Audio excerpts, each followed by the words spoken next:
देखिए आज हम कौन सा चैप्टर देखेंगे, 10 नंबर चैप्टर देखेंगे और इस चैप्टर का नाम क्या है, सदिश बीजगणित। क्या है, सदिश बीजगणित। ये चैप्टर कौन सा आपका चल रहा है, ये जो चैप्टर ये है वो आपका क्या है, ये 10 नंबर है। क्या है, ये 10 नंबर है। देखिए सदिशों को किस तरीके से परिचय करते हैं, तो सदिश को परिचय करने के लिए उसके ऊपर क्या लगा देते हैं, एरो लगा देते हैं। क्या लगा देते हैं, मान लो ए कोई सदिश है तो क्या हो जाएगा, इसके ऊपर एरो लगा देते हैं। पहली बात तो यही पता होना चाहिए इंसान को सदिश होते क्या है। तो सदिश वे राशियां होती हैं जिनको व्यक्त करने के लिए क्या करते हैं, जिनको व्यक्त करने के लिए उनके परिमाण और दिशा दोनों की आवश्यकता होती है। वे राशियां जिनको व्यक्त करने के लिए परिमाण और दिशा दोनों की जरूरत पड़ती है उनको हम क्या बोलते हैं, सदिश राशियां बोलते हैं। तो सदिश में क्या है कि सदिश राशियों को व्यक्त करने के लिए उनके ऊपर हम क्या लगाते हैं, एरो लगाते हैं। क्या लगाते हैं उनके ऊपर, एरो। या तो आप कहीं कहीं बुक्स में देखेंगे तो उनको थोड़ा ज्यादा डार्क करके बनाया जाता है। क्या कर जाता है, या तो एरो लगा होगा या तो क्या किया जाएगा, इसको थोड़ा, इसको क्या किया जाता, थोड़ा डार्क करके बनाएगा, वो बताएगा ये सदिश है। ठीक है, इस तरीके से होता है।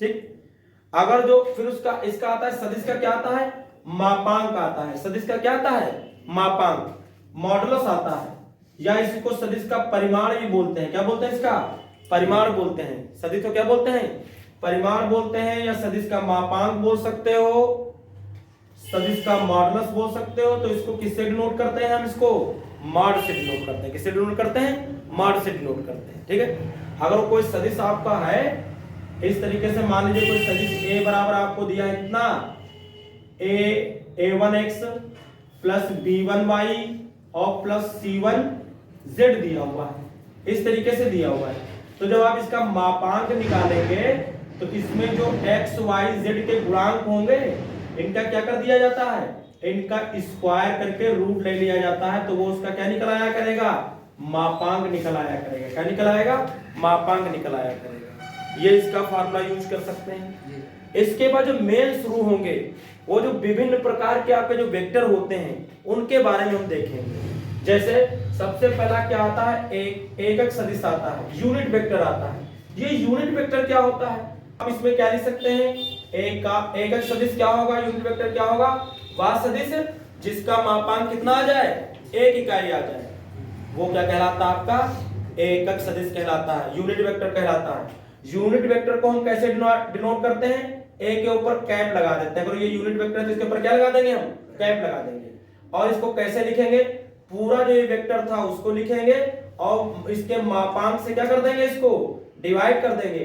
तो ये जो आपको मिलेगा एक कैप जो मिलेगा वो आपका क्या कहलाएगा, एकांक वेक्टर कहलाएगा। क्या कहलाएगा, एकांक वेक्टर कहलाएगा, या एकक वेक्टर कहलाएगा, है ना, एकक सदिश कहलाएगा, या यूनिट वेक्टर कहलाएगा। क्या हुआ इसमें कि अगर कोई वेक्टर है और उसको क्या कर दें हम, उसको उसके मॉडुलस से क्या कर दें, डिवाइड कर देते हैं, तो इसका मतलब है कि वो वेक्टर क्या कहलाएगा, एकक कहलाएगा। क्या कहलाएगा, एकक सदिश कहलाएगा। समझ रहे, इसका मतलब क्या होता है, जैसे मान लीजिए ये वेक्टर यहां से यहां तक है।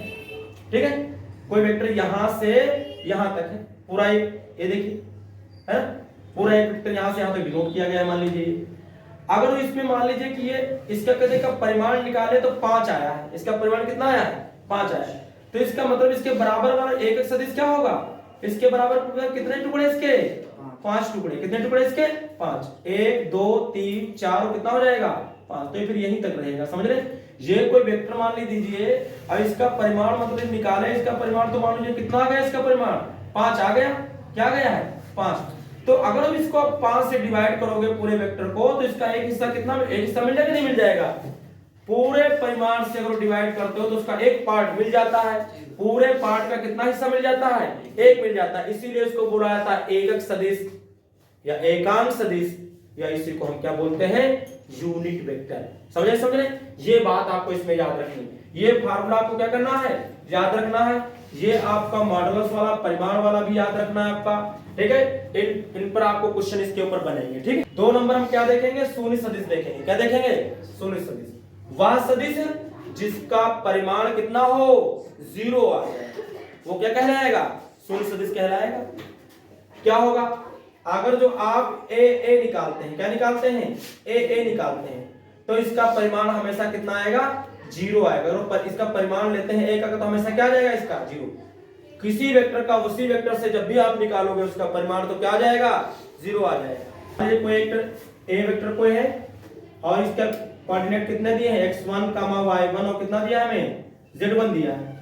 और दूसरा कोई b है जिसका दिया है x2, कितना y2, कितना दिया है, z2 दिया हुआ है। अब AB जैसे निकालते हैं AB, तो जो AB निकालते जो बाद में आता है वो लेते हैं, पहले ऐसे वेक्टर लिया जाता है। माइनस क्या लेते हैं, OA ये लेते हैं। हमको एक्सप्लेन करके बताएंगे, वो नहीं लिख कुछ बनना है इसका, बाकी होता है कोई दिक्कत नहीं आपको बनाने में, ये हो। तो उसी तरीके से इसको बताना ये था कि अगर आप खाली अगर ए ही ले रहे हैं, अगर ए ले रहे हैं मान लीजिए, तो आपका क्या हो जाएगा, अगर ए ले रहे हो तो फिर मतलब ओ ए लोगे और क्या लोगे, ओ ए ही लोगे भाई, दोनों ए है ना, तो वो जीरो तो आएंगे ही, वो जीरो आएंगे ही, नहीं समझ रहे, वो जीरो क्या होंगे, आएंगे। ये हम इसे बताना चाहिए, नहीं समझ रहे भैया। देखिए तो जो शून्य सदिश होता है उसका परिमाण हमेशा कितना होता है, जीरो होता है, उसका मापांक कितना होता है, जीरो होता है। और शून्य सदिश को हम किससे डिनोट करते हैं, डार्क ओ से डिनोट करते हैं, डार्क जीरो से डिनोट कर देंगे। किससे डिनोट कर देंगे, डार्क जीरो से डिनोट कर देंगे। या तो आप ओ के ऊपर क्या लगा दें, एरो लगा दें, तो आपका वो सदिश क्या कहलाएगा, शून्य सदिश कहलाएगा। ठीक है, इसके बाद हम क्या देखेंगे, देखिए समान सदिश देखेंगे, इक्वल वेक्टर देखेंगे। तो वे वेक्टर जिनका परिमाण क्या हो, बराबर हो और उनकी दिशा भी क्या हो, समान हो, ऐसे सदिश को हम क्या बोलते हैं, इक्वल सदिश बोलते हैं, इक्वल वेक्टर बोलेंगे ना। ऐसे सदिश को क्या बोलेंगे, समान सदिश बोलेंगे, इक्वल वेक्टर बोलेंगे। जैसे अगर ये कोई वेक्टर है, इसकी डायरेक्शन इधर की ओर दिए, मान लीजिए ये वेक्टर ए था और एक वेक्टर क्या है ये मान लीजिए है, ये कौन सा है, बी वेक्टर है, इसकी भी दिशा क्या है, एक ही है, परिमाण में भी बराबर है, तो इसका मतलब ये क्या हो जाएंगे, ये समान वेक्टर हो जाएंगे। कैसे हो जाएंगे, समान वेक्टर हो जाएंगे, इक्वल वेक्टर बोले जाएंगे। ठीक है, उनकी जितने भी होंगे उनकी डायरेक्शन भी सेम हो और परिमाण में भी क्या हो, बराबर हो, तो उनको हम क्या बोलते हैं, समान सदिश बोलते हैं। क्या बोलते हैं उनको, हम समान सदिश बोलते हैं। समदिश सदिश देखिए, समदिश सदिश क्या होगी, जिनकी दिशा क्या हो, सेम हो, एक ही डायरेक्शन में अगर दो सदिश हैं तो उनको हम क्या बोलते हैं, समदिश सदिश बोलते हैं। समांतर सदिश जो होंगे उनका परिमाण चेंज हो सकता है, अगर समान सदिश हैं तो उनका परिमाण भी सेम होगा और दिशा भी सेम होगी। बताइए, लेकिन जो आपके कौन से होते हैं, समदिश सदिश होते हैं, उनकी दिशा तो क्या होगी, सेम हो सकती है, मतलब होती है, लेकिन वे क्या हो सकते हैं, वो क्या हो सकते हैं, परिमाण में क्या हो सकते हैं, वो छोटे बड़े हो सकते हैं, लेकिन उनकी दिशा क्या होगी, सेम होगी। तो समदिश सदिश वे सदिश होते हैं जिनकी दिशा तो क्या होती है, सेम होती है। क्या होते हैं, वे सदिश जिनकी दिशा क्या होती है, समान होती है, समदिश सदिश कहलाते हैं। विपरीत सदिश क्या होते हैं, जिनकी दिशा क्या हो जाएगी, विपरीत हो जाएगी, वे क्या कहलाएंगे, आपके विपरीत सदिश कहलाएंगे।